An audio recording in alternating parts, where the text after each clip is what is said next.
അങ്ങനെയാണോ? എന്നാ നീ ഒരു കാര്യം ചെയ്. എന്താ എന്താ വേണ്ടത്?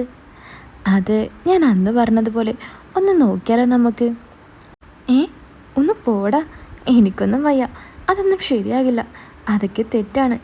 ഞാനന്ന് എന്തോ എനിക്കറിയാതെ ഞാൻ സമ്മതിച്ചതാ. ഓ, ഇപ്പോൾ അങ്ങനെയായോ? ഞാൻ വെറുതെ ആശിച്ചു, ഞാൻ പറഞ്ഞു. ഏയ്, അതൊന്നും വേണ്ട. നമ്മൾ തമ്മിലുള്ള ബന്ധം വെച്ച് അങ്ങനെയൊന്നും പാടില്ല. ഞാൻ തൽക്കാലം നിനക്കൊരാളെ ഒപ്പിച്ചു തരാം. ആരെ അടി? ആ സൈക്കോ ചേച്ചിയൊന്നും എനിക്കിനി വേണ്ട. എൻ്റെ ചേട്ടാ, ചേച്ചി സൈക്കോ ഒന്നുമല്ല, നല്ല ഒന്നാം തരം സുന്ദരി കോതയാ. ഞാൻ സെറ്റാക്കി തരാം, ഉറപ്പ്. അങ്ങനെയാണെങ്കിൽ ഓക്കെ. പക്ഷേ അത് നടന്നില്ലെങ്കിൽ? ഞാൻ അവളോട് ചോദിച്ചു. നടന്നില്ലെങ്കിൽ എന്താ? അവൾ എന്നോട് ചോദിച്ചു. അപ്പോൾ ഇനി ബന്ധം പറഞ്ഞ് വരരുത്. ഇതൊക്കെ ആയ സ്ഥിതിക്ക് നമുക്കൊന്ന് നോക്കാടി. ഓക്കെ, അത് ഞാൻ ഏറ്റു. അങ്ങനെയാണെങ്കിൽ ഞാൻ തരാം. ഉറപ്പല്ലേടി? ആ, ഉറപ്പ്. എന്നാൽ ശരി, ഞാൻ പോണ്. പിന്നെ ഇനിയും എന്നെ കൊണ്ട് കാർഡ് വാങ്ങിപ്പിക്കരുത്. ഏയ്, അതൊന്നും ഇല്ല ചേട്ടാ. ഇനി അതിനുള്ള കാര്യങ്ങളെല്ലാം ഞാൻ ചെയ്തോളാം. കൊള്ളാം, വല്ലാത്തൊരു ജനറേഷൻ തന്നെ. അങ്ങനെ കോൾ കട്ട് ചെയ്ത് ഞാൻ കിടന്നു. ഓരോന്നാലോചിച്ച് കിടന്നിട്ട് എനിക്ക് ഉറക്കം വരുന്നുണ്ടായില്ല. ഞാൻ വാട്സപ്പിൽ കയറി അനിയത്തി ഓൺലൈനിലുണ്ടോ എന്ന് നോക്കി. പച്ചയും കത്തിച്ചിരിക്കുന്നുണ്ട് അവൾ ഓൺലൈനിൽ. ആരാണെന്നാവോ അപ്പുറത്തെ ഭാഗ്യവാൻ, ഞാൻ മനസ്സിൽ വിചാരിച്ചു. അങ്ങനെ ഇരിക്കുമ്പോഴാണ് അമ്മയുടെ ഫോൺ ബെല്ലടിക്കുന്നത് ഞാൻ കേട്ടത്. ഞാൻ പതിയെ എഴുന്നേറ്റ് ഹാളിലേക്ക് നടന്നു. അമ്മയെടുത്ത് ആരോട് പതിയെ സംസാരിക്കുന്നുണ്ട്. എന്തോ കാര്യമായി പറയുന്ന പോലെ എനിക്ക് തോന്നി. ആരായിരിക്കും? ഗോപാലേട്ടനോ അതോ രാജേട്ടനോ? ഇനി പുതിയ ആരെങ്കിലും ആണോ ആവോ? അമ്മ ഫോൺ കട്ട് ചെയ്ത് നേരെ തിരിഞ്ഞ് എൻ്റെ മുന്നിലേക്ക് വന്നു. എന്നെ കണ്ട അമ്മ ഒന്ന് നെട്ടി. ആരാ അമ്മ വിളിച്ചത്? ഞാൻ അമ്മയോട് ചോദിച്ചു. അത് അത് വീണയാടാ. ഏത് വീണ? ഞാൻ വീണ്ടും ചോദിച്ചു. അത് നിനക്കറിയില്ലടാ, പണ്ട് എൻ്റെ കൂടെ പഠിച്ചതാ. 3-4 ദിവസം മുമ്പ് കണ്ടപ്പോൾ എൻ്റെ നമ്പർ മേടിച്ചിരുന്നു അവൾ. എന്നാൽ ശരി എന്നും പറഞ്ഞ് ഞാൻ ഒന്നും അറിയാത്ത പോലെ അവിടെ നിന്ന് പോയി.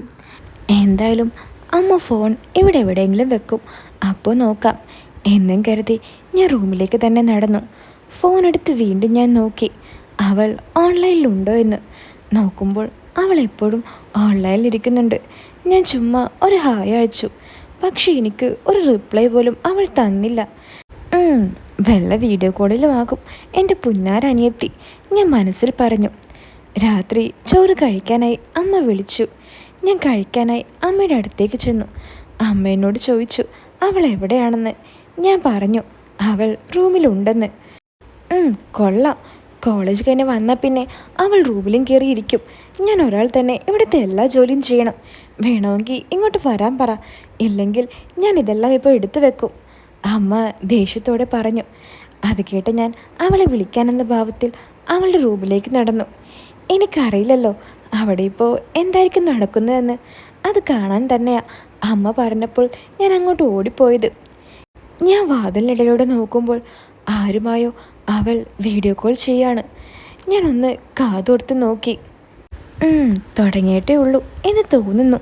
വല്ലതും അഴിച്ചു മാറ്റും മുമ്പ് വിളിക്കാമെന്ന് കരുതി ഞാൻ അവളെ ഫുഡ് കഴിക്കാൻ വിളിച്ചു. അങ്ങനെ അവളും കോള് വെച്ച് ഫുഡ് കഴിക്കാൻ വന്നു. അങ്ങനെ ഫുഡെല്ലാം ഞങ്ങൾ ഒരുമിച്ചിരുന്ന് കഴിച്ചു. അമ്മ പാത്രവുമായി അടുക്കളയിലേക്ക് പോയി. ഈ തക്കം മനസ്സിലാക്കി ഞാൻ അമ്മയുടെ ഫോൺ തപ്പിയെടുത്തു. ടി വിയുടെ ബാക്കിൽ ചാർജ് ചെയ്യാൻ വെച്ച അമ്മയുടെ ഫോണെടുത്ത് ഞാൻ റൂമിലേക്ക് ഓടി. ലോക്ക് ഞാൻ തന്നെ ഇട്ട് കൊടുത്തതുകൊണ്ട് ലോക്ക് തുറക്കാൻ പാടുപെടേണ്ടി വന്നില്ല. ആരാണ് ആ വിളിച്ചതെന്നറിയാൻ ഞാൻ ഫോണെടുത്ത് നോക്കി. ഏതോ പുതിയ നമ്പറാണല്ലോ, പേരൊന്നും സേവ് ചെയ്ത് വെച്ചിട്ടില്ല. ഞാൻ വേഗം ആ നമ്പർ എൻ്റെ ഫോണിൽ കുറിച്ച് വെച്ചു. വേറെ ആരൊക്കെയാ വിളിച്ചെന്ന് നോക്കിയപ്പോൾ ഗോപാലേട്ടനുണ്ട്, ശോഭേച്ചിയുണ്ട്, പിന്നെ പേര് സേവ് ചെയ്യാത്ത ആരൊക്കെയോ. ഞാൻ വേഗം ഫോൺ കിട്ടിയ സ്ഥലത്ത് തന്നെ വെച്ചുകൊണ്ട് റൂമിലേക്ക് പോയി. ഈ സമയം ഇതെല്ലാം കാണുന്നുണ്ടായിരുന്നു അനിയത്തി.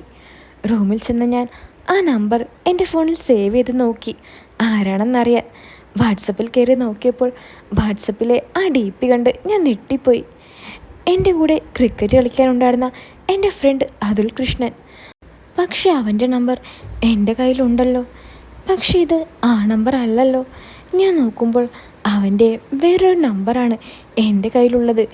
ഈ നമ്പർ ഇങ്ങനെയുള്ള പരിപാടിക്ക് കൊണ്ട് നടക്കുന്നതാണെന്ന് എനിക്കപ്പോൾ മനസ്സിലായി. ഇങ്ങനെ പോയാൽ ഇതിപ്പോൾ ഈ പഞ്ചായത്ത് മുഴുവൻ ഉണ്ടാവുമല്ലോ അമ്മയുടെ Dream11. തല പുകഞ്ഞ് ഞാൻ ബെഡിലിരുന്ന് ആകെ ഭ്രാന്ത് പിടിച്ച പോലെയായി. ഇനി അച്ഛൻ മരിച്ചതാണോ? ഇനി ചിലപ്പോൾ ഇതെല്ലാം അറിഞ്ഞപ്പോൾ മനം നൊന്ത് വല്ല കടുങ്കയും ചെയ്തതാണോ എന്ന് എനിക്ക് തോന്നാൻ തുടങ്ങി. എന്തായാലും അവനിത് എങ്ങനെ സാധിച്ചു? പെട്ടെന്നാണ് എനിക്കൊരു കാര്യം ഓർമ്മ വന്നത്. ഞാൻ കളിക്കാൻ ചെല്ലുന്ന സമയത്തെല്ലാം അവൻ ഓരോ കാര്യങ്ങൾ പറഞ്ഞ് കളിക്കുന്നതിനിടയിൽ പോകുന്നുണ്ടായിരുന്നു. അന്ന് കളി കളിക്കാതെ അവൻ വന്നിരുന്നത് ഈ കളി കളിക്കാൻ വേണ്ടിയാണോ ദൈവമേ? അവനൊക്കെ ഇനി ഞാൻ എങ്ങനെ ഫേസ് ചെയ്യും? ഇത്രയും കാലം എന്നെ വെറും പൊട്ടനാക്കി ഇവരെല്ലാം ചെയ്തു. ഒരു ചേട്ടനുണ്ടായിരിക്കുന്നത് പണ്ടേ ഇവിടെ നിന്ന് ഓടി രക്ഷപ്പെട്ടു. ഇല്ലെങ്കിലിപ്പോൾ അവൻ്റേതും ഞാൻ കേൾക്കേണ്ടി വന്നാനേ. ഞാൻ ആകെ ടെൻഷനായി ബെഡിലേക്ക് ചാഞ്ഞു. പിന്നെ കണ്ണു തുറന്ന് നോക്കുമ്പോൾ രാത്രി 12 മണി കഴിഞ്ഞിരുന്നു. അനിയത്തി ഓൺലൈനിൽ തന്നെ ഉണ്ടോ എന്നറിയാൻ ഞാൻ ചുമ്മാ ഒന്ന് കയറി നോക്കി. ഭാഗ്യം ഓൺലൈനിലില്ല. ചിലപ്പോൾ അറിയാതെ ഉറങ്ങിക്കാണും. ഞാനും ഫോണെടുത്ത് വെച്ച് ഉറങ്ങാൻ നോക്കി. പക്ഷെ ഉറക്കം വരുന്നേയില്ല. മനസ്സ് മുഴുവൻ പല പല ചിന്തകൾ കയറി നിറങ്ങി. അമ്മയുമായുള്ള അതിൻ്റെ ബന്ധം എന്നെ വല്ലാതെ അലട്ടാൻ തുടങ്ങി. ഇതിനിയും തുടർന്നാൽ നാട്ടുകാരറിയും. പിന്നെ എൻ്റെ ഭാവി പോക്ക. ആരെങ്കിലും അറിയുന്നതിന് മുമ്പ് ഇത് തടയണം എന്നായി എൻ്റെ ചിന്ത. അതിനെ കണ്ട് സംസാരിച്ചാൽ ശരിയാകില്ല. പ്രശ്നം വലുതാകത്തേ ഉള്ളൂ. തൽക്കാലം അമ്മയോട് 2 പറയാം, എന്നാലേ ശരിയാകത്തുള്ളൂ. അങ്ങനെ ഞാൻ ആ രാത്രി എങ്ങനെ വെളുപ്പിച്ചു. നേരം വെളുത്ത് എഴുന്നേറ്റ് വന്ന എനിക്ക് തലയിലിടാൻ എണ്ണയുമായി അമ്മ എൻ്റെ അടുത്തേക്ക് വന്നു. ചോദിക്കണോ വേണ്ടയോ എന്ന് എൻ്റെ മനസ്സ് പിടച്ചു. ഞാൻ എങ്ങനെയാ എൻ്റെ അമ്മയുടെ ഈ കാര്യം ചോദിക്കുക? അത് ശരിയല്ലല്ലോ. ഞാൻ പതിയെ പിന്മാറാൻ തുടങ്ങി. അല്ലെങ്കിൽ വേണ്ട, ചോദിക്കാം. എനിക്കെൻ്റെ ഭാവിയ പ്രധാനം, ഞാൻ ഉറപ്പിച്ചു. പക്ഷേ എന്നെ ചോദിക്കാൻ സമ്മതിക്കാതെ അനിയത്തി അങ്ങോട്ട് കയറി വന്നു. അമ്മേ, എനിക്കൊരു 200 രൂപ വേണം എന്നും പറഞ്ഞ് അവൾ ഞങ്ങളുടെ ഇടയിലേക്ക് കയറി. വേണ്ട, ഇപ്പോൾ ചോദിച്ചാൽ ശരിയാവില്ല. ഇനി ചിലപ്പോൾ ഞാൻ ചോദിച്ചാലും അമ്മ 100 ന്യായങ്ങൾ പറയും. എന്തായാലും ഒന്നില്ലെങ്കിൽ കൈയോടെ പൊക്കണം, എന്നിട്ട് അമ്മയുടെ 2 പറയണം എന്നായി എൻ്റെ അടുത്ത ഉദ്ദേശം. ഞാൻ കുളിക്കാൻ പോകുമ്പോൾ അനിയത്തി വന്ന് ചോദിച്ചു, എന്തായി, ഇന്നലെ ഉറങ്ങിയോ? ആ, പിന്നെ ഉറങ്ങാതെ, ഞാൻ അവളോട് പറഞ്ഞു. ഞാൻ കരുതി പിടിവിട്ട് വല്ലതും ചെയ്തു എന്ന്. അയ്യടി, ഞാൻ അത്രക്കാരനൊന്നും അല്ല. ആ പരിപാടിയൊന്നും എനിക്കില്ല മോളെ. മോനെ ചേട്ടാ, അധികം പുളുവെന്നും എന്നോട് അടിക്കണ്ട. ഞാൻ പലതവണ കണ്ടിട്ടുള്ളതല്ലേ. എന്നിട്ടാണോ എന്നോട് ഈ തള്ളുന്നത് നീ? എടി, നീ ആൾ കൊള്ളാലോ. ഒളിഞ്ഞു നോക്കി നടക്കുകയാണല്ലേ എല്ലാം. അതിന് ആരൊളിഞ്ഞു നോക്കി? ചുമ്മാ വല്ലതും വിളിച്ച് പറയല്ലേ ഏട്ടാ. എന്തെങ്കിലും ചെയ്യുന്നുണ്ടെങ്കിൽ അതൊക്കെ കഥ കടച്ചിട്ട് വേണം, അല്ലാതെ എല്ലാം തുറന്നു വെച്ചാകരുത്. ആര്? ഞാനോ? അല്ലടാ, നിന്റെ കെട്ടോള്. ഒരു പരിസരബോധം പോലും ഉണ്ടാകില്ല. എന്നിട്ട് ഞാനാണോ എന്നോ? അത് ഇങ്ങനെ ചൂടാവല്ലേ മോളെ. നിന്നെപ്പോലെ നമ്മൾക്കൊന്നും ആരുമില്ല. എല്ലാത്തിനും കൈ തന്നെ ശരണം. അതും പറഞ്ഞ് നീ ഇങ്ങനെ നടന്നോ, അവസാനം ഒന്നും ഉണ്ടാകില്ല. അത് വറ്റിപ്പോവുകയും ചെയ്യും. ഡി, ഇന്നാ 200 രൂപ. അമ്മ പെട്ടെന്ന് പൈസ കൊണ്ടെന്ന് അവൾക്ക് തന്നു. അതോടെ അവൾ ആ ക്യാഷും വാങ്ങി കോളേജിലേക്ക് പോയി. ഞാൻ കുളിയും കഴിഞ്ഞ് ജോലിക്കും പോയി.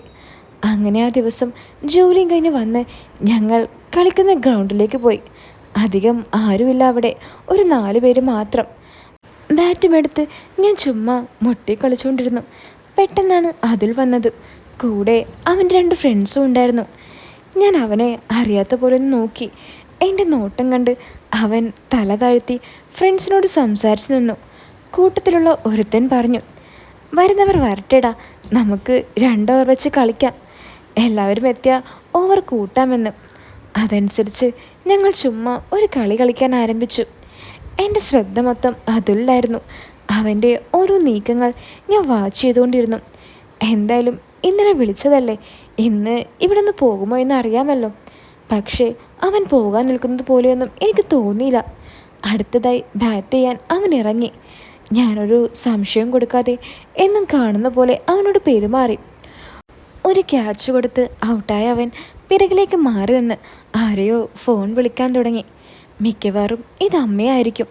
പക്ഷേ മീര ക്ലാസ് കഴിഞ്ഞ് വന്നിട്ടുണ്ടാവുമല്ലോ. ഈ സമയം ഇവൻ പോയാൽ അവൾ കാണില്ലേ? ഇനി ചിലപ്പോൾ അവൾ അറിഞ്ഞുകൊണ്ടായിരിക്കുമോ? ഒന്നിനെയും വിശ്വസിക്കാൻ പറ്റില്ലല്ലോ. അവൻ ആ ഫോണുമായി ഒരു മതിൽ കയറിയിരുന്ന് സംസാരിക്കാൻ തുടങ്ങി. അങ്ങനെ അവൻ്റെ ടീമിൻ്റെ ബാറ്റിംഗ് കഴിഞ്ഞ് ഫീൽഡിങ്ങിൽ ഇറങ്ങിയപ്പോഴേക്കും അവൻ ആ സംസാരം തുടർന്നു. ഇവനെന്താ ഇന്ന് പോവാത്തത്? ഇനി ഇന്നലെ നടന്ന കാര്യങ്ങൾ അമ്മ വലുതും പറഞ്ഞു കാണുമോ? പക്ഷെ അവൻ എന്നെ അങ്ങനെ നോക്കുന്നൊന്നുമില്ലല്ലോ. അങ്ങനെ പറഞ്ഞിരുന്നെങ്കിൽ അവനിന്ന് കളിക്കാൻ വരില്ലായിരുന്നു. അല്ലെങ്കിൽ അവൻ്റെ മുഖത്ത് ഒരു പേടിയെങ്കിലും കാണണമായിരുന്നു. അവൻ്റെ കൊഞ്ചലോടെയുള്ള ഫോൺ വിളി കണ്ടിട്ട് ഗ്രൗണ്ടിലുള്ള എല്ലാവരും അവനെ കളിയാക്കുന്നുണ്ടായി. പക്ഷേ അവനതൊന്നും കാര്യമാക്കാതെ സംസാരിച്ചുകൊണ്ടിരുന്നു. ഇനി അമ്മയോട് തന്നെയാണോ ഇവനെ സംസാരിക്കുന്നത്? അല്ല, ഇനി അവന് വേറെ ലയം വല്ലതുമുണ്ടോ? ഇനി അവളോടായിരിക്കുമോ? പെട്ടെന്ന് ഞാനൊരു കാര്യം ചെയ്തു. വേഗം ഫോണെടുത്ത് അമ്മയ്ക്ക് വിളിച്ചു. അമ്മയുടെ ഫോൺ ബെല്ലടിക്കുന്നുണ്ട്. അപ്പോൾ ഇവൻ ഇത്രയും നേരം വിളിച്ചത് അമ്മയല്ല. അമ്മ എൻ്റെ കോളെടുത്തു. എന്താടാ? അമ്മ ചോദിച്ചു. ഏയ് ഒന്നുമില്ല അമ്മേ, ഞാൻ ചുമ്മാ വിളിച്ചതാ. ചുമ്മാ വിളിച്ചതോ? അല്ല, നീ ഇതെവിടെ പോയി കിടക്കുക? നിനക്ക് ചായയൊന്നും വേണ്ടേ? ആ വേണം, ഞാനിപ്പോൾ വരാം. ഞാനിവിടെ അടുത്ത് തന്നെയുണ്ട്. മീൻ വല്ലതും വേണോ എന്നറിയാൻ വിളിച്ചതാ. മീനോ? മീനൊന്നും വേണ്ടടാ, മീനൊക്കെ ഇവിടെ ഉണ്ട്. നീ വരുമ്പോൾ കുറച്ച് മുളക് വാങ്ങിയിട്ട് വാ. ഇവിടെ തീരെയില്ല. ആ ഞാൻ വാങ്ങിച്ചോളാം. പിന്നെ മീര വന്നോ? ഞാൻ അമ്മയോട് ചോദിച്ചു. ആ വന്നടാ. എന്താ? അല്ല, ഞാൻ അവളുടെ ഫോണിലേക്ക് വിളിച്ചിട്ട് കിട്ടുന്നില്ല. അവൾ എവിടെയാ? അവൾ ക്ലാസ് കഴിഞ്ഞ് വന്നപാടെ മുകളിലേക്ക് പോയിട്ടുണ്ട്. മുകളിലേക്കോ? അതെന്തിനാ അവൾ എന്നും അങ്ങോട്ട് പോകുന്നത്? ഞാൻ അമ്മയോട് ചോദിച്ചു. എനിക്കറിയാൻ പാടില്ല. ശരി, ഞാൻ അതും പറഞ്ഞ് കോള് കട്ട് ചെയ്തു. ഇവൾക്കിത് എന്തിൻ്റെ കേടാ? എന്നും അങ്ങോട്ട് പോകാൻ ആ ചേച്ചിയുടെ സ്വഭാവം അവൾക്കറിയാവുന്നതല്ലേ. ഇനി അവൾക്കും തോന്നിയോ ഈശ്വര? ഞാൻ അതുലിനെ നോക്കിയപ്പോൾ അവൻ അവിടെ നിന്നും ഫോണിൽ സംസാരിച്ചുകൊണ്ട് നിൽക്കുന്നു. ഇവൻ്റെയൊക്കെ തലയിൽ വരച്ചത് എൻ്റെ കാലിലെങ്കിലും ഒന്ന് വരച്ചിരുന്നെങ്കിൽ. വിളിക്കാനും കളിക്കാനും ഒക്കെ ആളുണ്ട്. ഞാൻ സങ്കടത്തോടെ കളി മതിയാക്കി ഗ്രൗണ്ടിൽ നിന്നും വീട്ടിലേക്ക് പോന്നു. അപ്പോൾ ഇതിൻ്റെ നെക്സ്റ്റ് പാട്ട് ഞാൻ ഉടൻ തന്നെ ഇടാം കേട്ടോ. എല്ലാവരും കാത്തിരിക്കുക.